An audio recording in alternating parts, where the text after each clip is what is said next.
இன்னைக்கு உலகத்துல 800 கோடிக்கு மேல மக்கள் வாழ்றாங்க. அதுல முஸ்லிம்கள் ஒரு 200 கோடி கிட்டத்தட்ட. அந்த முஸ்லிம்கள்லையும் அல்லாஹ்வை சரியா விளங்கினவங்க ஒரு சிறிய ஒரு கூட்டம். 600 கோடிக்கு மேல மக்கள் படைச்சவனை விட்டுட்டு படைச்சவன் என்று நினைச்சு கொண்டு யாரையோ வணங்கி கொண்டிருக்கிறாங்க.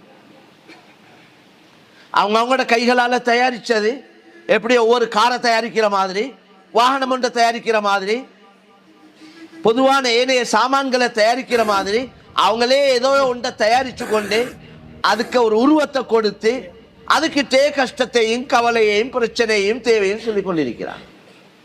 இதை சரியா பார்த்தா எவ்வளவு பெரிய ஒரு புத்தி அற்ற தன்மை, மடத்தன்மை. ஏண்ட கையால் உருவாக்கப்பட்டது, அது உருவாக்கப்பட்டதே என்ற கையால்.